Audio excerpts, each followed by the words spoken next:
Friend, स्वागत है हमारे यूट्यूब चैनल पे। आज इस वीडियो में एनसीईआरटी सार संग्रह देखने वाले हैं, पॉलिटी को देखने वाले हैं क्योंकि पॉलिटी ही चल रहा है। पॉलिटी का यह पार्ट 4 है। चलिए इसे स्टार्ट करते हैं, धीरे धीरे करके इसे समाप्त कर लेंगे। महान्यायवादी तथा नियंत्रक व महालेखा परीक्षक से स्टार्ट करते हैं। भारत के 3 विधि अधिकारी होते हैं। भारत के 3 विधि अधिकारी होते हैं। एक है भारत का महान्यायवादी, भारत का महाधिवक्ता, भारत के अपर महाधिवक्ता, attorney general of India, solicitor general of India, additional solicitor general of India. Clear. आगे बढ़ते हैं। भारत का प्रथम महान्यायवादी कौन था? भारत का प्रथम महान्यायवादी कौन था? MC सीतलवाड़। भारत सरकार को कानूनी विषयों पर परामर्श कौन देता है? या महान्यायवादी देता है, अटॉर्नी जनरल देते हैं। भारत का सर्वोच्च विधि अधिकारी कौन होता है? यह होता है भारत का महान्यायवादी। भारत का महान्यायवादी किसका विधि सलाहकार होता है? भारत सरकार का। राष्ट्रपति द्वारा महान्यायवादी को सौंपे गए कार्य क्या क्या हैं? सुनिएगा। राष्ट्रपति द्वारा महान्यायवादी को सौंपे गया कार्य भारत सरकार से संबंधित मामलों को लेकर उच्चतम न्यायालय में भारत सरकार की ओर से पेश होना। अनुच्छेद 143 के अंतर्गत राष्ट्रपति की ओर से उच्चतम न्यायालय में भारत सरकार का प्रतिनिधित्व करना। सरकार से संबंधित किसी मामले में उच्च न्यायालय में सुनवाई का अधिकार। आगे है अनुच्छेद 76(4) के अनुसार महान्यायवादी किसके पश्चात पर्यंत पद धारण करता है? या राष्ट्रपति के। भारत के महान्यायवादी को संसद के दोनों सदनों में बोलने, कार्यवाहियों में शामिल होने, किसी भी संसदीय कमेटी का सदस्य होने का अधिकार है, परंतु वोट देने का अधिकार नहीं प्राप्त है। सॉलिसिटर जनरल कौन होता है? सॉलिसिटर जनरल महान्यायवादी का अधीनस्थ होता है। वर्तमान में भारत के महान्यायवादी कौन हैं? ये हैं R वेंकट रमन। महान्यायवादी का पद संविधान के अनुच्छेद 76 के अंतर्गत एक संवैधानिक पद है, जबकि महाधिवक्ता का पद संवैधानिक न होकर वैधानिक पद है। महान्यायवादी संवैधानिक पद, महाधिवक्ता एक क्या है? वैधानिक है। आगे दिया गया है भारत के प्रथम नियंत्रक एवं महालेखा परीक्षक कौन थे? भारत के प्रथम नियंत्रक एवं महालेखा परीक्षक कौन थे? ये थे V Narahari Rao. V Narahari Rao. Objective भी मैंने करवा चुका है, वो आप लोग देख सकते हैं प्लेलिस्ट में जाकर के। भारत के प्रथम नियंत्रक एवं महालेखा परीक्षक वी नरहरि राव। राज्य सरकार को कानूनी विषयों पर कौन परामर्श देता है? तो महाधिवक्ता। संसद की लोक सेवा समिति की बैठकों में कौन उपस्थित रहता है? तो भारत का नियंत्रक एवं महालेखा परीक्षक। भारत के नियंत्रक एवं महालेखा परीक्षक के पद का सृजन किसके द्वारा किया गया है? तो यह संविधान के द्वारा। भारत के नियंत्रक एवं महालेखा परीक्षक का कार्यकाल कितना होता है? यह 6 वर्ष का होता है।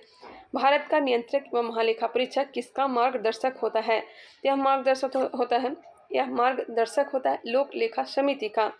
नियंत्रक एवं महालेखा परीक्षक को लोक निधि का मुख्य अभिभावक कहा जाता है। नियंत्रक एवं महालेखा परीक्षक को लोक निधि का मुख्य अभिभावक कहा जाता है। Chief guardian of public purse. Bharat राज्य एवं केंद्र सरकारों के सभी खर्चों की वित्तीय जांच कौन करता है? यह जांच करता है नियंत्रक एवं महालेखा परीक्षक। नियंत्रक एवं महालेखा परीक्षक के पेंशन व भत्ते किस पर आधारित होते हैं? भारत की संचित निधि पर। भारत के नियंत्रक एवं महालेखा परीक्षक से संबंधित अनुच्छेद दिए गए हैं। अनुच्छेद 148 भारत के नियंत्रक एवं महालेखा परीक्षक की नियुक्ति एवं पदमुक्ति। अनुच्छेद 149 नियंत्रक एवं महालेखा परीक्षक के कार्य एवं शक्तियाँ। संघ तथा राज्यों के लेखा प्रारूपों के संबंध में राष्ट्रपति को सलाह। अनुच्छेद 150 अंकेक्षण प्रतिवेदन रिपोर्ट सौंपती है 151 के द्वारा। 148 लेकर के 151 तक जो अनुच्छेद होते हैं, यह किनका होता है? नियंत्रक एवं महालेखा परीक्षक का। क्लियर। आगे बढ़ते हैं। यहाँ पे दिया गया नियंत्रक एवं महालेखा परीक्षक अवकाश प्राप्ति के पश्चात कोई भी सरकारी पद धारण नहीं कर सकता है। ये पिछले वीडियो में भी मैंने करवाया था। अब यहाँ से स्टार्ट होता है आज का वीडियो। थोड़ा सा यहाँ पे मिसप्रिंट है। संविधान के किस अनुच्छेद के अनुसार संसद के बारे में दिया गया है, पार्लियामेंट के बारे में दिया गया है? संविधान के किस अनुच्छेद के अंतर्गत धन विधेयक को परिभाषित किया गया है? धन विधेयक को परिभाषित किया गया अनुच्छेद 110 के द्वारा। लोकसभा अध्यक्ष अपना त्याग पत्र किसे सौंपता है? तो लोकसभा के उपाध्यक्ष को। संविधान के अनुच्छेद 82 के अनुसार लोकसभा की सीटों का राज्यों के मध्य आवंटन किस वर्ष की जनगणना के आधार पर किया गया है? यह वर्ष 1971 की। अब यह चेंज होने वाला भी है। भारत में लोकसभा का अध्यक्ष लोकसभा सदस्यों से ही चयनित किया जाता है। भारत में लोकसभा का अध्यक्ष जो चयन किया जाता है, लोकसभा के सदस्यों में से ही चयन कर लिया जाता है। राज्यसभा की एकांतिक शक्ति के अंतर्गत कौन सा अनुच्छेद आता है? यह आता है अनुच्छेद 239। संविधान की चौथी अनुसूची किस प्रकार के प्रावधान हैं? चौथी अनुसूची में राज्यसभा में स्थानों के आवंटन से संबंधित। लोकसभा में सदस्यों की अधिकतम संख्या कितनी हो सकती है? लोकसभा में सदस्यों की अधिकतम संख्या 552। भारतीय संविधान के अंतर्गत संसद के सदस्यों के विशेषाधिकारों तथा उन्मुक्तियों को कौन सा एक प्रावधान निर्धारित करता है? भारतीय संविधान के अंतर्गत संसद के सदनों के विशेषाधिकारों तथा उन्मुक्तियों को कौन सा एक प्रावधान निर्धारित करता है? अनुच्छेद 105। लोकसभा और राज्यसभा की गण पूर्ति सदन की कुल सदस्य संख्या 1/10 संख्या से होती है। लोकसभा और राज्यसभा की गण पूर्ति कितना होता है? तो कुल सदस्य संख्या के 1/10 संख्या से होती है। राज्यसभा का सदस्य बनने के लिए न्यूनतम आयु कितनी निर्धारित की गई है? यह हो जाएगा 30 वर्ष। राज्यसभा का सदस्य बनने के लिए 30 वर्ष, वही लोकसभा का सदस्य बनने के लिए कितना? लोकसभा का सदस्य बनने के लिए 25 वर्ष। राज्यसभा की अधिकतम निर्धारित सदस्य संख्या कितनी होती है? राज्यसभा के अधिकतम 250। संसद के किस सदन का अध्यक्ष उसका सदस्य नहीं होता है? संसद के किस सदन का अध्यक्ष उसका सदस्य नहीं होता है? तो राज्यसभा का अध्यक्ष कौन होता है? तो होता है उपराष्ट्रपति, सेनापति होते हैं, उसके सभापति होते हैं। भारतीय संविधान का कौन सा अनुच्छेद संसद को अंतर्राष्ट्रीय समझौतों को लागू करने के लिए विधि निर्माण की शक्ति प्रदान करता है? भारतीय संविधान का कौन सा अनुच्छेद संसद को अंतर्राष्ट्रीय समझौतों को लागू करने के लिए विधि निर्माण करने की शक्ति प्रदान करता है? तो अनुच्छेद 253। भारतीय संसद में राष्ट्रपति और संसद के दोनों सदन सम्मिलित होते हैं। लोकसभा एवं राज्यसभा सम्मिलित होते हैं। भारतीय संसद में राष्ट्रपति और संसद के दोनों सदन सम्मिलित होते हैं। लोकसभा में राज्यवार सीटों का आवंटन वर्ष 1971 की जनगणना पर आधारित है। यह निर्धारण किस वर्ष तक यथावत रहेगा? तय रहेगा वर्ष 2026 तक। आगे फिर बढ़ेगा। भारत निर्वाचन आयोग संसद तथा विधानमंडल दोनों के चुनाव के लिए उत्तरदायी होती है। भारत निर्वाचन आयोग संसद तथा विधानमंडल दोनों के चुनाव के लिए उत्तरदायी होती है। अब यहाँ पे संसद से संबंधित कुछ अनुच्छेद दिए गए हैं। 79 संसद का गठन, अनुच्छेद 69 में क्या है? 79 में क्या है? तो संसद का गठन है। 80 में है राज्यसभा की संरचना। 81 लोकसभा की संरचना। 82 प्रत्येक जनगणना के पश्चात पुनः समायोजन। संसद के सदनों की अवधि, अनुच्छेद 83। संसद की सदस्यता के लिए अर्हता, अनुच्छेद 84। संसद के सत्रावसान एवं विघटन, 85। अनुच्छेद 86 में क्या है? तो राष्ट्रपति का सदनों को संबोधित तथा संदेश देने का अधिकार। 87 में क्या है? तो राष्ट्रपति का विशेष संबोधन अभिभाषण किसमें है? 87 मंत्रिमंडल के द्वारा इसे तैयार किया जाता है। 88 में क्या है? तो संसद के संबंध में मंत्रियों और महान्यायवादी के अधिकार। 89 में राज्यसभा का सभापति तथा उपसभापति। 90 राज्यसभा के उपसभापति के पद की रिक्ति, त्यागपत्र तथा पद से हटाया जाना। अनुच्छेद 91 में क्या है? तो सभापति के कर्तव्यों के निर्वहन अथवा सभापति के रूप में कार्य करने की उपसभापति अथवा अन्य व्यक्ति की शक्ति। अनुच्छेद 92 जब राज्यसभा के सभापति अथवा उपसभापति को पद से हटाने का संकल्प विचाराधीन हो तब उसका पीठासीन न होना। लोकसभा का अध्यक्ष तथा उपाध्यक्ष की चर्चा है, अनुच्छेद 93।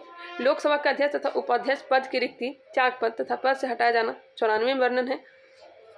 95 लोकसभा उपाध्यक्ष अथवा किसी अन्य व्यक्ति का लोकसभा अध्यक्ष के कर्तव्यों के निर्वहन की शक्ति।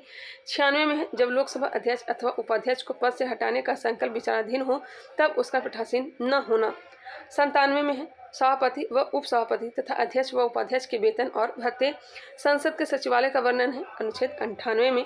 सदस्यों द्वारा शपथ या प्रतिज्ञान 99। दोनों सदनों में मतदान, रिक्तियों के होते हुए सदनों की कार्य करने की शक्ति तथा गण पूर्ति 100 में है। स्थानों का रिक्त होना 101। संसद की सदस्यता की निहर्ताएं 102। सदस्यों की अयोग्यता से संबंधित प्रश्नों पर निर्णय, अनुच्छेद 103। और अनुच्छेद 104 में अनुच्छेद 99 के अंतर्गत शपथ लेने या प्रतिज्ञान करने से पहले अर्हत न होते हुए अथवा निर्हित किए जाने पर भी सदन में बैठने तथा मतदान करने पर दंड। 104 में क्या है? तो अनुच्छेद 99 के अंतर्गत शपथ लेने या प्रतिज्ञान करने से पहले अर्हत न होते हुए अथवा निर्हित किए जाने पर भी सदन में बैठने तथा मतदान करने पर दंड हो जाएगा। इसे देख लीजिएगा एक बार फिर से, क्योंकि बहुत सारा अनुच्छेद दिया गया था। स्क्रीनशॉट ले लीजिएगा। ये तो 1-2 बार इसे रिवीजन कर लीजिए। मैं थोड़ा रुक जाती हूँ। चलिए आगे बढ़ते हैं। स्क्रीनशॉट ही ले लीजिए, यहाँ से क्वेश्चन आते हैं।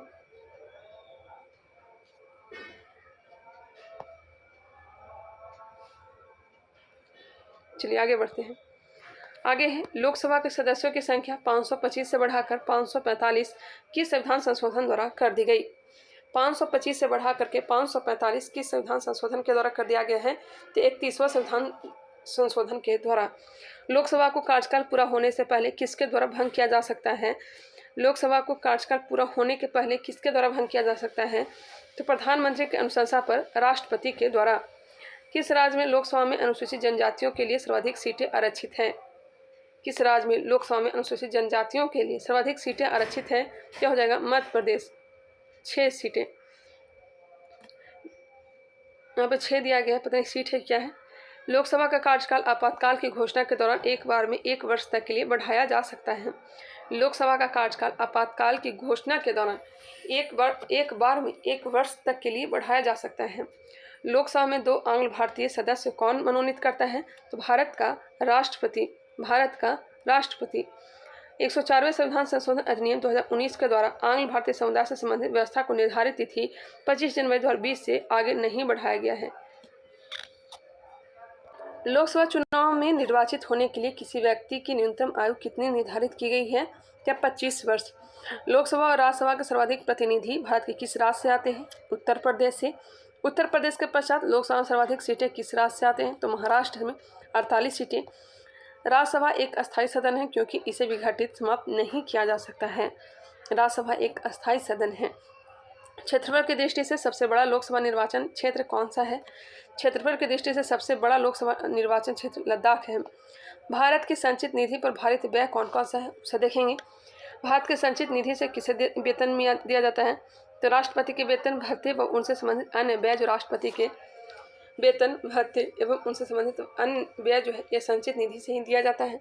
राज्यसभा के सभापति, उपसभापति, लोकसभा के अध्यक्ष और उपाध्यक्ष के वेतन तथा भत्ते, ऐसा ऋण या भार जिनका दायित्व भारत सरकार पर है, उच्चतम न्यायालय के न्यायाधीशों के वेतन भत्ते एवं पेंशन तथा उच्च न्यायालय के न्यायाधीशों का पेंशन, भारत के नियंत्रक एवं महालेखा परीक्षक का वेतन भत्ते एवं पेंशन, ऐसे अन्य व्यय जो संविधान अथवा संसद द्वारा निर्मित किसी विधि द्वारा इस संबंध में भारत घोषित किया जाए। आगे है, प्रत्येक वित्त विधेयक धन विधेयक नहीं होता। प्रत्येक वित्त विधेयक धन विधेयक नहीं होता, परंतु धन विधेयक वित्त विधेयक होता है। परिसीमन के पश्चात उत्तर प्रदेश में मतदाताओं की संख्या की दृष्टि से सबसे बड़ा लोकसभा क्षेत्र कौन सा है? परिसीमन के पश्चात उत्तर प्रदेश से मतदाताओं की संख्या की दृष्टि से सबसे बड़ा लोकसभा क्षेत्र उन्नाव है। कहाँ है? उन्नाव, उत्तर प्रदेश में। लोकसभा का पहला आम चुनाव किस वर्ष हुआ था?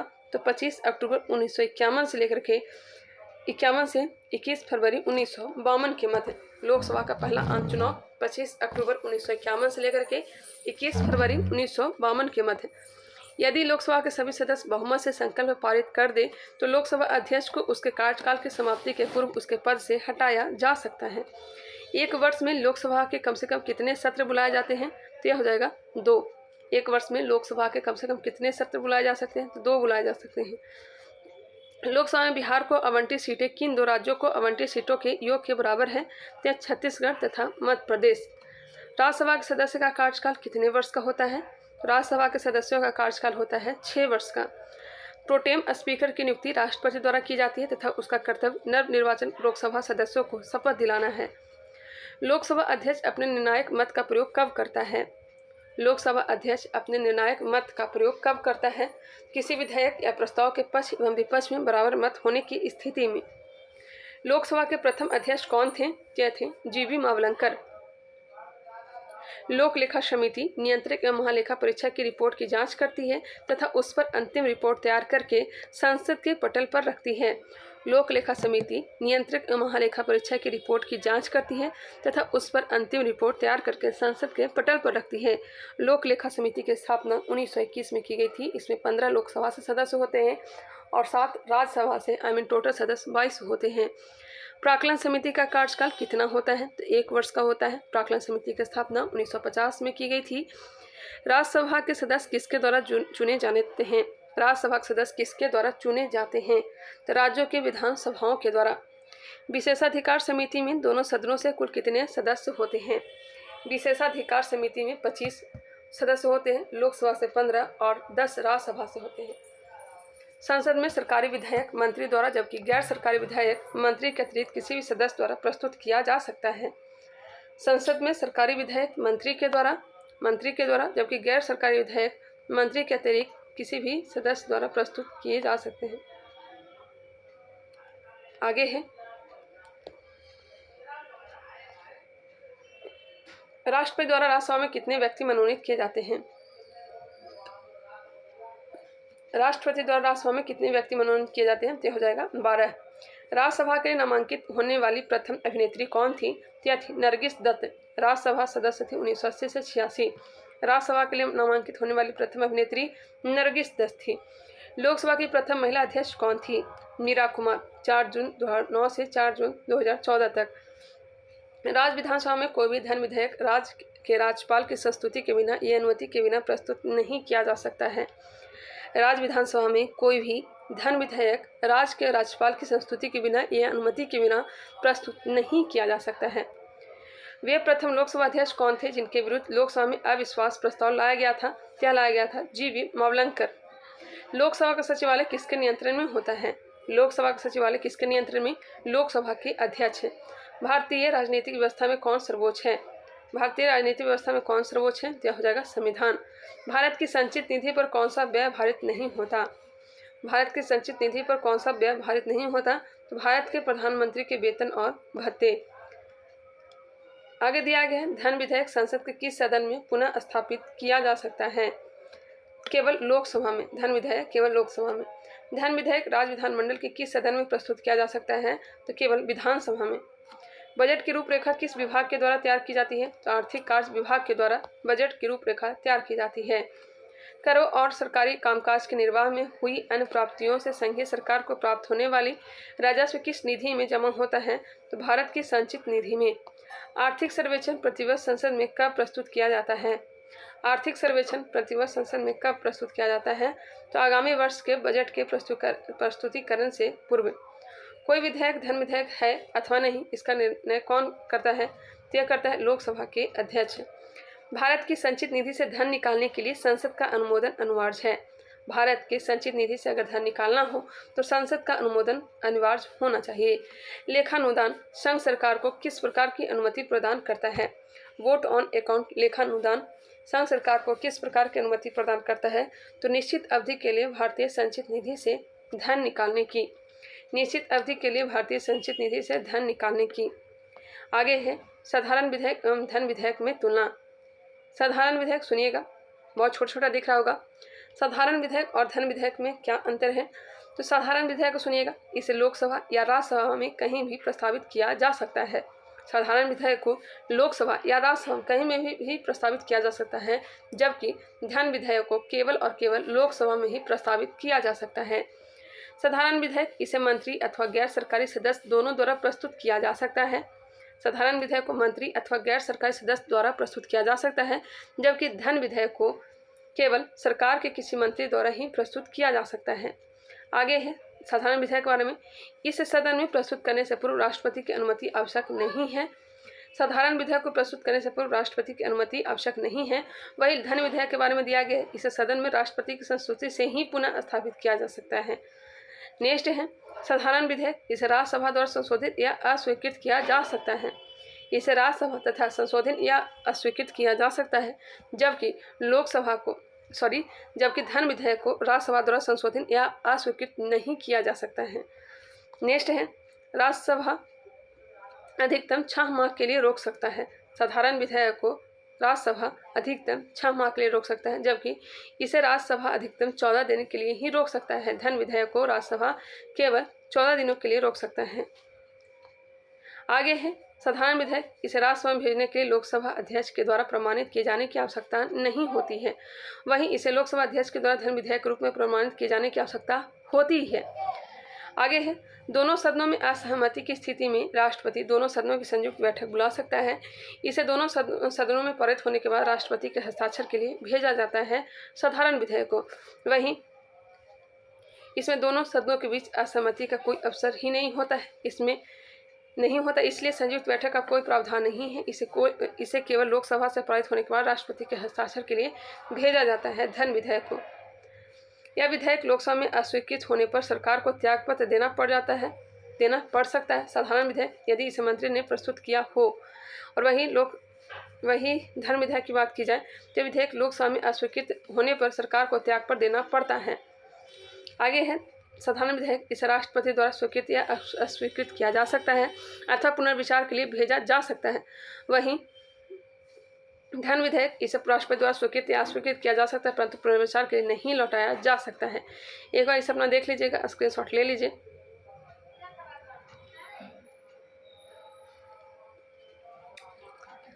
नेक्स्ट है धन विधेयक एवं संविधान संशोधन विधेयक के संबंध में दोनों सदनों की संयुक्त बैठक नहीं बुलाई जा सकती। धन विधेयक एवं संविधान संशोधन विधेयक के संबंध में दोनों सदनों की संयुक्त बैठक नहीं बुलाई जा सकती। आगे है प्राक्कलन समिति संसद के किस सदन के सदस्यों से गठित की जा सकती है। प्राक्कलन समिति संसद के किस सदन के सदस्यों से गठित की जाती है, या लोकसभा के सदस्यों के द्वारा, क्योंकि प्राक्कलन समिति में 30 सदस्य होते हैं और 30 के 30 लोकसभा के सदस्य ही होते हैं। कोई भी कानूनी विधेयक संसद के किस सदन में प्रस्तुत किया जा सकता है, तो संसद के किसी भी सदन में। भारतीय संसद के दोनों सदनों की संयुक्त बैठक साधारण विधेयक तथा वित्त विधेयक दोनों के संबंध में हो सकती है। संसद के 2 सत्रों के मध्य अधिकाधिक अंतराल कितना होना चाहिए, तो यह होना चाहिए 6 महीने का। आकस्मिक निधि को राष्ट्रपति कैसे व्यय कर सकते हैं, तो बिना संसदीय स्वीकृति के। लोकसभा में विधेयक पर आम बहस किस वाचन में होती है, क्या होती है, द्वितीय वाचन में। लोकसभा में विधेयक पर आम बहस किस वाचन में होती है, द्वितीय वाचन में। कटौती प्रस्ताव को और किस अन्य नाम से जाना जाता है, कटौती प्रस्ताव को किस और अन्य नाम से जाना जाता है, समापन प्रस्ताव के नाम से। यदि कोई धन विधेयक लोकसभा द्वारा स्वीकृत कर दिया जाए तो राज्यसभा इसे अधिक से अधिक कितनी अवधि तक रोक सकती है, या 14 दिन तक। यदि कोई धन विधेयक लोकसभा द्वारा स्वीकृत कर दिया जाए तो राज्यसभा इसे अधिक से अधिक कितनी अवधि तक रोक सकती है, तो 14 दिन तक। यदि वार्षिक संघीय बजट लोकसभा द्वारा पारित न हो तो प्रधानमंत्री अपने मंत्रिपरिषद सहित त्याग पत्र दे देता है। यदि वार्षिक संघीय बजट लोकसभा द्वारा पारित न हो तो प्रधानमंत्री अपने मंत्रिपरिषद सहित त्याग पत्र दे देता है। लोकसभा तथा राज्यसभा के संयुक्त अधिवेशन की अध्यक्षता कौन करता है। लोकसभा तथा राज्यसभा के संयुक्त अधिवेशन की अध्यक्षता कौन करता है, लोकसभा के अध्यक्ष। संसद के किस समिति में राज्यसभा का प्रतिनिधित्व नहीं होता है, तो हो जाएगा प्राक्कलन समिति में। नेक्स्ट है अंतर्राष्ट्रीय संधियों को भारत के किस भाग में, अंतर्राष्ट्रीय संधियों को भारत के किसी भाग अथवा संपूर्ण भारत में लागू करने के लिए संसद कोई भी कानून बना सकती है, तो बिना किसी राज्य के सहमति से। क्लियर। अंतर्राष्ट्रीय संधियों को भारत के किसी भाग अथवा संपूर्ण भारत में लागू करने के लिए संसद कोई भी कानून बना सकती है बिना किसी राज्य के सहमति से। संसद की लोक लेखा समिति का प्रमुख कार्य शासन के वित्तीय लेखा एवं विनिमय तथा नियंत्रक महालेखा परीक्षक की रिपोर्ट का परीक्षण करना है। संसद की लोक लेखा समिति का प्रमुख कार्य क्या है, तो शासन के वित्तीय लेखा एवं विनिमय तथा नियंत्रक महालेखा परीक्षक की रिपोर्ट का परीक्षण करना। भारतीय संसद किसके माध्यम से प्रशासन पर नियंत्रण करती है, तो संसदीय समितियों के माध्यम से। भारतीय संसद किसके माध्यम से प्रशासन पर नियंत्रण करती है, संसदीय समितियों के माध्यम से। लोक लेखा समिति में कुल 22 सदस्य होते हैं, जिसमें 15 लोकसभा से और 7 राज्यसभा से होते हैं। आगे ही बता दिया था। वर्तमान में राज्यसभा में 245 सदस्य हैं, जिनमें से 225 सदस्य राज्यों से एवं 8 सदस्य संघ राज्य क्षेत्रों से चुनकर आते हैं तथा 12 सदस्य राष्ट्रपति द्वारा मनोनीत किए जाते हैं। सरकार द्वारा लोकसभा में अपना बहुमत सिद्ध करने के लिए कौन सा प्रस्ताव रखा जाता है, तो यह रखा जाता है विश्वास प्रस्ताव। सरकार द्वारा लोकसभा में अपना बहुमत सिद्ध करने के लिए कौन सा प्रस्ताव रखा जाता है, विश्वास प्रस्ताव रखा जाता है, कॉन्फिडेंस मोशन। भारतीय संसद के दोनों सदनों की प्रथम संयुक्त बैठक किस विधेयक पर हुई थी, तो दहेज उन्मूलन विधेयक पर। भारतीय संसद के दोनों सदनों की प्रथम संयुक्त बैठक किस विधेयक पर हुई थी, तो दहेज उन्मूलन विधेयक। कब, तो 1961 में। लोक लेखा समिति अपनी रिपोर्ट किसे प्रस्तुत करता है, तो लोकसभा अध्यक्ष को। लोक लेखा समिति अपनी रिपोर्ट लोकसभा अध्यक्ष को प्रस्तुत करती है। संसद में लोक लेखा समिति के अध्यक्ष की नियुक्ति किसके द्वारा की जाती है, तो लोकसभा अध्यक्ष के द्वारा। संसद या विधानसभा के किसी भी सदस्य की सदस्यता तब समाप्त समझी जाती है जब वह सदन को सूचित किए बिना लगातार 60 दिन तक अनुपस्थित रहता है। संसद राज्य सूची के किसी विषय पर कानून कब बना सकती है, संसद राज्य सूची के विषय पर कानून कब बना सकती है, यदि राज्यसभा ऐसा संकल्प पारित करती है। किसी मंत्री के विरुद्ध विशेषाधिकार प्रस्ताव कब लाया जा सकता है, किसी मंत्री के विरुद्ध विशेषाधिकार प्रस्ताव कब लाया जा सकता है, जब वह मंत्री किसी मामले के तथ्यों को रोकता है या तथ्यों को गलत वर्णन देता है। जब वह मंत्री किसी मामले के तथ्यों को रोकता है या तथ्यों को गलत वर्णन देता है। संसद द्वारा वर्ष 1989 में निर्मित कानून के अनुसार एक नागरिक के वयस्क होने की आयु कितनी है। संसद द्वारा वर्ष 1989 में निर्मित कानून के अनुसार एक नागरिक को वयस्क होने का आयु कितनी है, 18 वर्ष। लोकसभा में शून्यकाल की अवधि अधिक से अधिक कितनी हो सकती है, यह हो सकती है 1 घंटा। 12 से 1 बजे का जो काल है यह शून्यकाल कहलाता है, भारत की ही देन है। संसद में स्थगन प्रस्ताव लाने का उद्देश्य सार्वजनिक महत्व के अति आवश्यक मुद्दों पर बहस करना है। स्थगन प्रस्ताव लाने का उद्देश्य सार्वजनिक महत्व के अति आवश्यक मुद्दों पर बहस करना है। भारतीय संसद की संप्रभुता किसके द्वारा प्रतिबंधित है? तो न्यायिक समीक्षा से। संसदीय व्यवस्था में शून्यकाल किस देश की देन है? तो यह भारत की ही देन है। सदन की कार्यवाही का प्रथम घंटा क्या कहलाता है? तो प्रश्नकाल कहलाता है। क्या कहलाता है? प्रश्नकाल। सदन की कार्यवाही का प्रथम घंटा प्रश्नकाल कहलाता है। आगे है सर्वोच्च न्यायालय। सर्वोच्च न्यायालय के बारे में देखते हैं। चलिए स्टार्ट करते हैं। उच्चतम न्यायालय के अधिकार क्षेत्र को बढ़ाने का अधिकार किसके पास है? उच्चतम न्यायालय के अधिकार क्षेत्र को बढ़ाने का अधिकार संसद के पास है। भारत के सर्वोच्च न्यायालय की स्थापना कब हुई थी? 28 जनवरी 1950 को। भारत के सर्वोच्च न्यायालय की स्थापना कब हुई थी? भारत के सर्वोच्च न्यायालय की स्थापना कब हुई थी? 28 जनवरी 1950 को। भारत के सर्वोच्च न्यायालय के कार्यवाहक मुख्य न्यायाधीश की नियुक्ति कौन करता है? यह करते हैं राष्ट्रपति। कार्यवाहक मुख्य न्यायाधीश की नियुक्ति राष्ट्रपति। सर्वोच्च न्यायालय में मुख्य न्यायाधीश सहित कुल कितने न्यायाधीश हो सकते हैं? यह 34। दूरसंचार विवाद निपटान एवं अपील अधिकार के निर्णयों को केवल सुप्रीम कोर्ट में चुनौती दी जा सकती है। दूरसंचार विवाद निपटान एवं अपील अधिकार के निर्णयों को केवल सुप्रीम कोर्ट में चुनौती दी जा सकती है। उच्चतम न्यायालय के न्यायाधीशों के वेतन का निर्धारण किसके द्वारा किया जाता है? यह संसद के द्वारा। सर्वोच्च न्यायालय के न्यायाधीशों की नियुक्ति किसके द्वारा की जाती है? तो राष्ट्रपति के द्वारा। उच्चतम न्यायालय के न्यायाधीशों की संख्या में वृद्धि करने की शक्ति किसे प्राप्त है? या संसद को प्राप्त है। ये सब इजी क्वेश्चन है। उच्चतम न्यायालय के न्यायाधीश किस प्रक्रिया के द्वारा हटाए जा सकते हैं? तो राष्ट्रपति के द्वारा संसद की अनुशंसा पर। सेवानिवृत्ति के पश्चात सर्वोच्च न्यायालय के न्यायाधीश किसी भी न्यायालय में वकालत नहीं कर सकते। सेवानिवृत्ति के पश्चात सर्वोच्च न्यायालय के न्यायाधीश किसी भी न्यायालय में वकालत नहीं कर सकते हैं। समानतः उच्चतम न्यायालय सभी मामलों की सुनवाई नई दिल्ली में करता है, परंतु किसके अनुमोदन से वह किसी अन्य स्थान पर भी सुनवाई कर सकता है? यह कर सकता है राष्ट्रपति के अनुमोदन से। राष्ट्रपति के अनुमोदन से। सर्वोच्च न्यायालय के न्यायाधीशों की सेवानिवृत्ति की आयु कितनी है? तो यह है 65 वर्ष। भारतीय संविधान का कौन सा अनुच्छेद संवैधानिक विवाद में सर्वोच्च न्यायालय के अपीलीय क्षेत्राधिकार से संबंधित है? अनुच्छेद 134 के 1। उच्चतम न्यायालय में संविधान के निर्वाचन से संबंधित मामलों की सुनवाई करने के लिए न्यायाधीशों की संख्या कम से कम कितनी होनी चाहिए? यह होनी चाहिए कम से कम 5। सुप्रीम कोर्ट के न्यायाधीशों के वेतन, भत्ते व पेंशन भारत के संचित निधि से दी जाती है। आगे है कुछ अनुच्छेद सर्वोच्च न्यायालय से संबंधित। संविधान के भाग 5 में अनुच्छेद 124 से 147 तक सर्वोच्च न्यायालय से संबंधित प्रावधान किए गए हैं।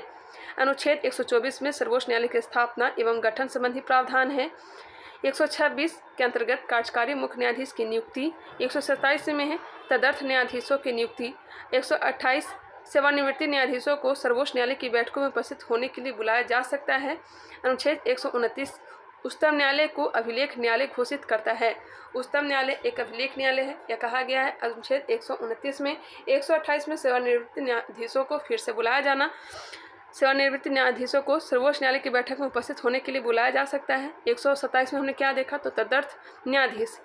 अनुच्छेद 130 उच्चतम न्यायालय का स्थान निर्धारित करने के मुख्य न्यायाधीश की शक्ति। 131 उच्चतम न्यायालय की आरंभिक या मूल अधिकारिता का विवरण। अनुच्छेद 136 में अपील के लिए उच्चतम न्यायालय की विशेष अनुमति का प्रावधान है। अनुच्छेद 137 में उच्चतम न्यायालय की अपने निर्णयों के पुनर्विचार की शक्ति के बारे में उल्लेख है। उच्चतम न्यायालय अपने निर्णय को पुनर्विचार कर सकता है अनुच्छेद 137 के द्वारा। अनुच्छेद 141 के अनुसार उच्चतम न्यायालय द्वारा घोषित विधि सभी न्यायालयों पर बाध्यकारी होती है। अनुच्छेद 143 में राष्ट्रपति की उच्चतम न्यायालय से परामर्श करने की शक्ति का वर्णन है। किसमें? 143 में। अनुच्छेद 145 के अंतर्गत उच्चतम न्यायालय को राष्ट्रपति के अनुमोदन से न्यायालय की कार्य पद्धति एवं प्रक्रिया को विनियमित करने के लिए नियम बनाने की शक्ति दी गई है। वही अनुच्छेद 146 के अंतर्गत उच्चतम न्यायालय के अधिकारियों एवं सेवकों की नियुक्ति संबंधी प्रावधान किए गए हैं। चलिए आगे बढ़ते हैं। अभी और दिया गया है केंद्र और राज्यों के मध्य होने वाले विवादों को निर्णय करने की भारत के उच्चतम न्यायालय की शक्ति आती है। एक बार फिर से, केंद्र और राज्यों के मध्य होने वाले विवादों का निर्णय करने के भारत के उच्चतम न्यायालय की शक्ति आती है। तो इसके मूल अधिकारिता के अंतर्गत उच्चतम न्यायालय ने संविधान के मूल ढांचे का सिद्धांत किस वाद में प्रतिपादित किया था? तो केशवानंद भारती बनाम केरल राज्य 1973। केवल सर्वोच्च न्यायालय में तदर्थ न्यायाधीश की नियुक्ति का प्रावधान है। केवल सर्वोच्च न्यायालय में ही तदर्थ न्यायाधीशों की नियुक्ति का प्रावधान है। संविधान का कौन सा अनुच्छेद उच्चतम न्यायालय को उसके द्वारा दिए गए निर्णय अथवा आदेश के पुनर्विलोकन हेतु अधिकृत करता है? अनुच्छेद 137। भारत में संविधान की मूल संरचना के सिद्धांत का स्रोत है, यह हो जाएगा न्यायिक समीक्षा। संविधान की व्याख्या करने का अंतिम अधिकार किसे प्राप्त है? सर्वोच्च न्यायालय को। उच्च न्यायालय और उच्चतम न्यायालय की अधिकारिता के अंतर्गत कौन से मामले आते हैं? मूल अधिकारों का प्रवर्तन। भारतीय संविधान का संरक्षक कौन है? यह होता है सर्वोच्च न्यायालय। न्यायाधीशों को प्राप्त अनुमुक्तियाँ। न्यायाधीशों को प्राप्त उन्मुक्तियाँ क्या क्या हैं? अनुच्छेद 121 उच्चतम न्यायालय तथा उच्च न्यायालयों के न्यायाधीशों के आचरण के संबंध में संसद में चर्चा पर प्रतिबंध लगाता है। इसके अनुसार उच्चतम न्यायालय तथा उच्च न्यायालयों के किसी न्यायाधीश द्वारा अपने कर्तव्य के निर्वहन में किए गए किसी आचरण के विषय में संसद में कोई चर्चा नहीं होगी, किंतु जब ऐसे न्यायाधीश को हटाने के प्रस्ताव पर संसद में विचार चल रहा हो तो उसे संबंध आचरण पर संसद में चर्चा की जा सकेगी। एक बार फिर से देख लीजिएगा। चलिए आगे बढ़ते हैं। न्यायालय की अवमानना। भारतीय संविधान के अनुच्छेद 129 में सर्वोच्च न्यायालय तथा अनुच्छेद 215 में उच्च न्यायालय की अवमानना के संबंध में शक्तियों का प्रावधान किया गया है। यहाँ पे है न्यायाधीशों पर प्रतिबंध है। कोई व्यक्ति जो उच्चतम न्यायालय का न्यायाधीश रह चुका है भारत में किसी न्यायालय या प्राधिकारी के समक्ष वकालत या कार्य नहीं कर सकता है।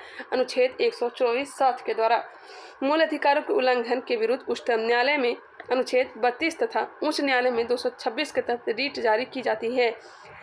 रीट जारी की जाती है अनुच्छेद 32 के द्वारा सुप्रीम कोर्ट में अनुच्छेद 226 के तहत किसमें? हाई कोर्ट रीट जारी करती है। आगे दिया गया है भारत के प्रथम दलित मुख्य न्यायाधीश कौन थे? भारत के प्रथम दलित मुख्य न्यायाधीश कौन थे? तो न्यायमूर्ति के जी बालकृष्णन। संविधान की व्याख्या से संबंधित सभी विवाद सर्वोच्च न्यायालय के समक्ष किस अधिकारिता के अंतर्गत आते हैं? तो प्रारंभिक क्षेत्राधिकार के अंतर्गत। कानूनी मामलों पर उच्चतम न्यायालय से किससे परामर्श लेने का अधिकार है? यह हो जाएगा राष्ट्रपति को। मूल अधिकार व्यक्ति को जैसा उसे सबसे अच्छा लगे उस तरह अपनी जिंदगी की रूपरेखा तैयार करने के लिए सक्षम बनाते हैं। यह धारणा गोलकनाथ बनाम स्टेट ऑफ पंजाब में उच्चतम न्यायालय ने व्यक्त की थी। भारतीय संविधान की किस अनुच्छेद के अंतर्गत सर्वोच्च न्यायालय भारतीय नागरिकों के मौलिक अधिकारों की सुरक्षा करता है? तो अनुच्छेद 32 के द्वारा सर्वोच्च न्यायालय के अपीलीय क्षेत्राधिकार को 4 भागों में बांटा जा सकता है। सर्वोच्च न्यायालय के अपीलीय क्षेत्राधिकार को 4 भागों में बांटा जा सकता है। एक है संवैधानिक विषयों से जुड़ी अपील, अनुच्छेद 132, सिविल विषयों से जुड़ी अपील, अनुच्छेद 133, आपराधिक विषयों से जुड़ी अपील, अनुच्छेद 134 और विशेष अनुमति से की जाने वाली अपील 136। आगे है सर्वोच्च न्यायालय के न्यायाधीश नियुक्त होने के लिए किसी व्यक्ति को कम से कम कितने वर्ष तक उस न्यायालय में वकालत करनी चाहिए? तो 10 वर्ष तक।